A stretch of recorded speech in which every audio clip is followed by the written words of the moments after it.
ఇది ఈ ప్లేస్ని స్లిప్వే హోటల్ అంటారు. స్లిప్వే హోటల్, ఇది స్లిప్వే హోటల్. ఇక్కడ నుంచి బొంగోయో ఐలాండ్స్ అనే ఒక ఐలాండ్కి వెళ్ళడానికి ఇక్కడ నుంచి ఫెర్రీ సర్వీస్ స్టార్ట్ అవుతుంది.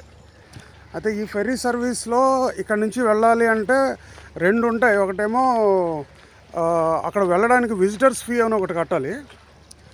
అది కాకుండా మళ్ళీ ఫెర్రీ ఛార్జ్ అనేది సపరేట్గా ఉంటుంది. ఫెర్రీ ఛార్జ్ ఇక్కడ లోకల్ కరెన్సీలో 12,500 షీలింగ్స్.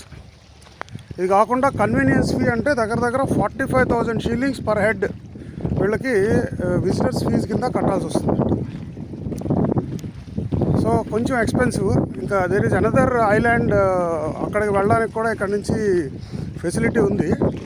అయితే ఆ ఐలాండ్కి వెళ్ళాలి అంటే కనుక అక్కడ కూడా కన్వీనియన్స్ ఫీ ఉంది. కానీ ఒక బోట్లో వెళ్ళాలి అంటే కనీసం 6 మనుషులు ఉంటే తప్ప ఆ ఐలాండ్కి వీళ్ళు తీసుకెళ్ళడానికి పర్మిట్ చేయరు. మార్నింగ్ 9:30కి ఫస్ట్ బోట్ వెళ్తుంది ఇక్కడ నుంచి. లాస్ట్ బోట్ ఇక్కడ నుంచి వెళ్ళడానికి మధ్యాహ్నం 3:30కి. ఆ బొంగోయో ఐలాండ్స్ నుంచి వెనక్కి రావడానికి last boat is around 6:30 PM.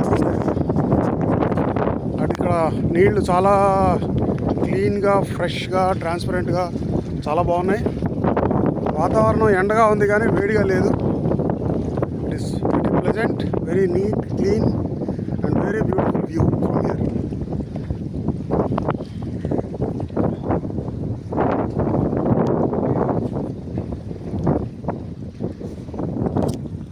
So అది కనపడుతుంది, ఎదురుగుండా కనపడుతుంది. That is